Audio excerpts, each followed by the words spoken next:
Oke guys, Assalamualaikum warahmatullahi wabarakatuh. Kembali lagi bersama Blacker Production. Hari ini kita akan bahas fakta di mana dulu itu ada seorang TKW yang tidak bisa pulang. Dan sekarang tanggal 14 Maret, berarti sudah 2 hari yang lalu, itu baru sampai ke Indonesia. Oke, gimana ceritanya? Kita simak ceritanya ya guys.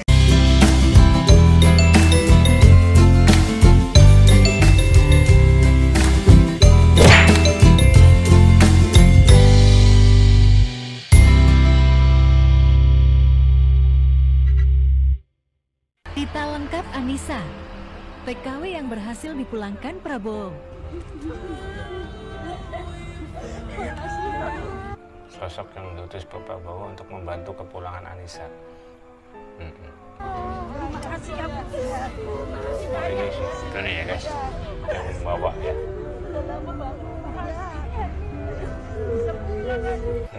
Tangis haru guys, subhanallah. Nggak bisa pulang bertahun-tahun dan dipulangkan oleh jenderal guys. Ya, bisa pulang Sehari setelah Pilpres atau pemilu itu kan Pak Prabowo kan ke makam orang tua beliau di Karet Bivar. Tiba-tiba ada dua wanita kakak adik yang berlarian sambil cerita nangis minta ke Pak Prabowo memulangkan anaknya. Oh, jadi Pak Prabowo sedang berziarah dulu kan sehabis Pilpres nyoblos itu kan beliau itu ke makam ya, ke makam kedua orang tuanya dan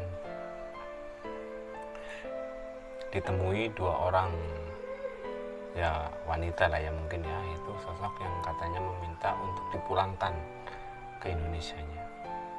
Jadi dua perempuan itu salah satu anaknya ada yang pergi ke Malaysia menjadi TKW. Oh, berarti itu perempuan ya guys, yang TKW-nya itu berada di Malaysia.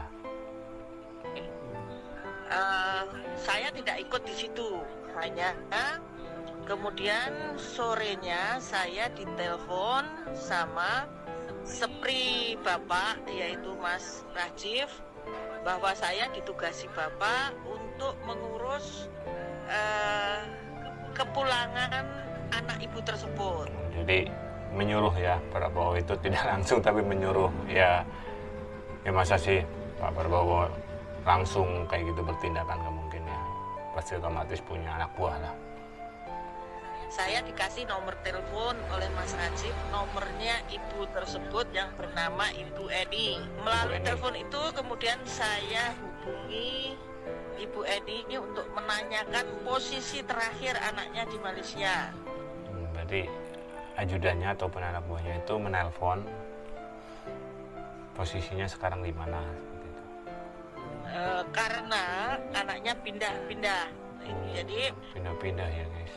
Saya dapat alamat yaitu di Petaling Jaya. Petaling Jaya. Petaling Jaya.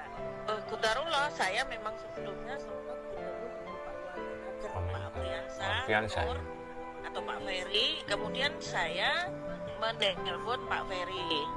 Pak Ferry agar supaya saya dibantu. Saya akan mencari TKW yang tidak bisa pulang 5 tahun. Bernama Anissa gitu. Ternyata gercep juga, esoknya saya dikabari bahwa Adnaker yang di KBRI, staf Adnaker dari KBRI sudah bisa bertemu dengan Anissa di Malaysia. Anissa namanya, dan alhamdulillah dari ya anak buahnya Pak Prabowo itu bisa menemukan Anissa ya. Lalu tanggal 19 Februari saya terbang ke KL. Jadi 19 Februari dia terbang ke KL ataupun Kuala Lumpur ya. Ke Kuala Iya, Lumpur benar, untuk mencari Anissa. Saya bertemu Anissa ya di sebuah hotel karena dia juga takut-takut untuk keluar karena dia tidak punya dokumen, sehingga jadi saya jemputlah gitu. Kemudian kita bertemu, saya mendapatkan cerita bahwa Anissa ini berangkat ilegal, jadi bukan tenaga ilegal. Dia diberangkatkan oleh agen di Cirebon. Dia di Cirebon ya, di desa, di daerah asalnya. Itu awalnya tahun 2018 ke Singapura. Dari Singapura di Singapura nggak sampai 1 tahun, dipindahkan oleh agennya ke Malaysia. Di Malaysia ternyata dia diikutkan majikan yang anaknya banyak. Ikut majikan yang anaknya banyak. Dan pembantunya hanya Anissa. Dia harus bekerja hampir 24 jam. 24 jam ngurus anak. Ngurus anak, rumah tangga. Kadang-kadang majikannya punya usaha, dia harus bantu. Anak ini tidak kuat. Berkali-kali dia sudah minta ke agen supaya dipulangkan saja ke Jakarta. Tetapi pihak agen selalu menolak. Nah, berarti berkali-kali Anissa itu minta pulang, akan tetapi dari pihak agen tersebut, ya kan, calo ataupun yang mengurusi jasa ke luar negeri itu menolak ya. Anissa tidak kuat kerja di rumah majikan yang harus kerja keras itu, dia kemudian melarikan diri dari rumah majikan. Karena tidak kuat, jadi dia melarikan diri. Dia coba hubungi agen lagi untuk bisa mendapatkan paspor dan dokumennya yang kan biasanya kalau TKW kerja kan ditahan dokumennya oleh pihak agen. Ternyata agennya sudah bubar. Mungkin pas pandemi itu kan. Dan dia tidak tahu lagi alamatnya. Jadilah berarti Anissa itu di sana dari legal menjadi ilegal. Lantang-lantung. Legal ya karena nggak ada dokumen sih ya. Bisa ditangkap.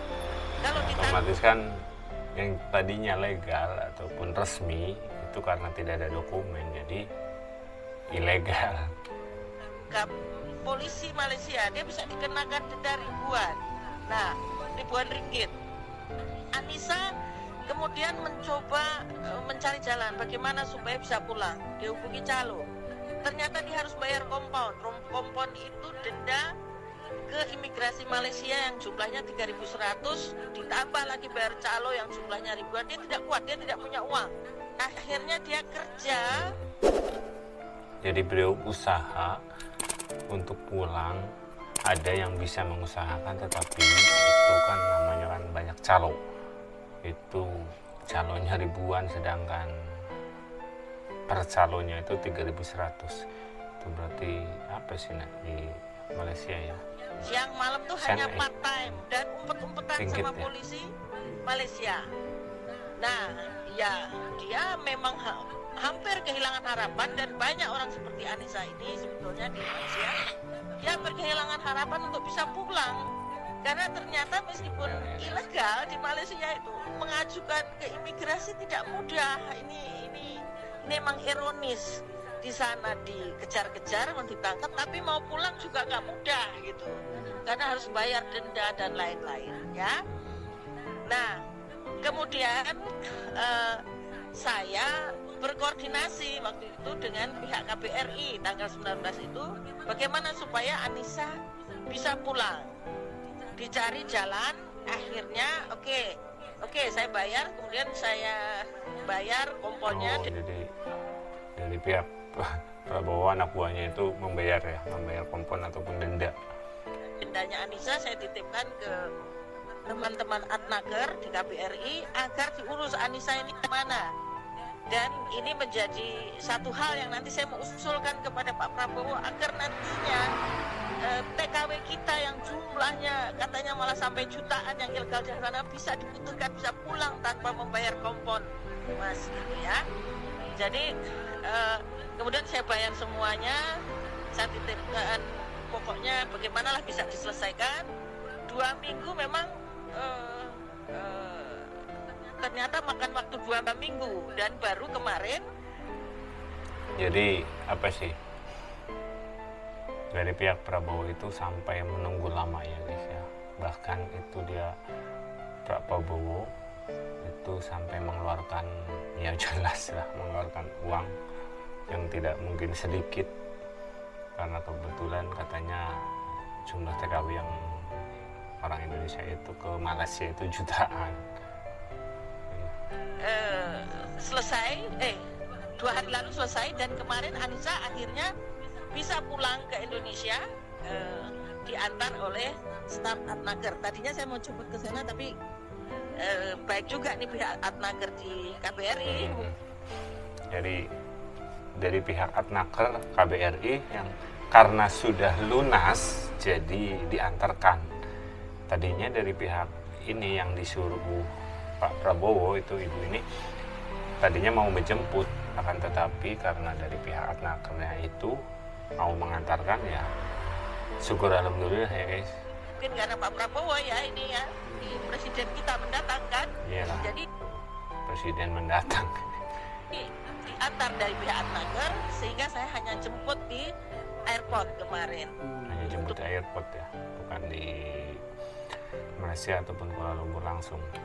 Ceritanya Anissa ini. Saya dengar juga selain dipulangkan, Pak Prabowo juga berniat memberikan usaha ya Bu, modal usaha. Betul. Luar biasa Betul, ya. betul. Pak Prabowo Sudah dipulangkan free, dikasih tempat tinggal mungkin, ataupun tempat tinggal sudah ada, dikasih tempat usaha. Subhanallah ya guys. Ini guys, ini tolong kubu 01, 03 dengarkan ya. Kurang apa Prabowo? Pak Prabowo sebetulnya akan membantu untuk usaha Anissa supaya tidak usah kembali. Tetapi Mas, waduh, kemarin begitu saya lihat rumahnya itu hanya ukurannya 2x3.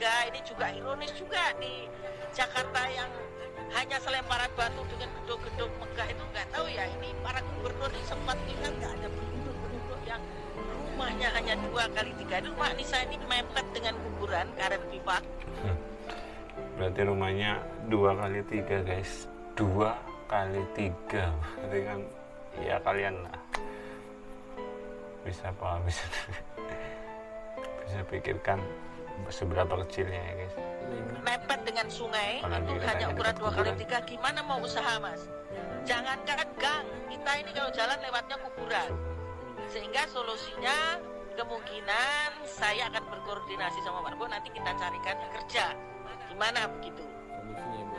Nah, iya, solusinya kita carikan kerja. Nanti saya akan lapor Bapak kira-kira bagaimana ini. Tapi kalau untuk usaha, tadinya Bapak mengusulkan untuk dia bisa usaha entah jualan makanan, jualan apalah begitu.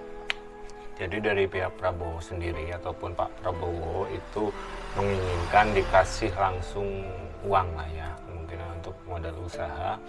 Akan tetapi dari ibu itu melihat karena lokasi rumahnya yang sangat-sangat kecil, 2x3 itu, dia mau kembali lagi, mau mengusulkan ke Bapak Presiden kita, Bapak Prabowo, itu bagaimana itu ya? Yang dia tidak usah kembali karena anaknya 2 di sini, dan selama ini anaknya nangis terus mencari ibunya gitu. Bu, kita mundur lagi sedikit Bu. Total jadi berapa tahun nggak bisa pulang ya Bu ya, Anissa ini Bu? 5 tahun lebih. 5 tahun nggak bisa pulang guys. Bayangkan 5 tahun kita hidup di negeri orang tanpa punya uang dan dipulangkan oleh Prabowo guys, subhanallah. Nah, tadinya sudah hilang harapan dia. Bagaimana bisa pulang gitu, misalnya kan biayanya besar, antrinya lama, calonnya nanti diperas-peras terus gitu. Jadi sekedar informasi, banyak ini yang di sana sampai usia tua, usia apa gitu. Makanya alhamdulillah ini orang tua Anissa ini berani lari nangis ke Pak Prabowo kan gitu loh. Subhanallah ya guys. Inilah bukti bahwa dibalik ketegasannya Prabowo, dibalik sangarnya Prabowo, ada sisi yang begitu memanusiakan orang, yang begitu mulia bahagia tidak kalah penting seperti Pak Jokowi, yang mungkin kalian anggap Pak Jokowi itu adalah orang culun lah, orang tolol, bodoh lah, apapun yang orang-orang itu katakan, tapi dia punya kejeniusan yang lebih. Subhanallah, subhanallah. Maka dari itu kita sebagai makhluk Tuhan tidak boleh menghina makhluk ciptaannya ya guys. Oke, mungkin cukup sekian pembahasan video kami. Semoga bermanfaat. Wassalamualaikum warahmatullahi wabarakatuh.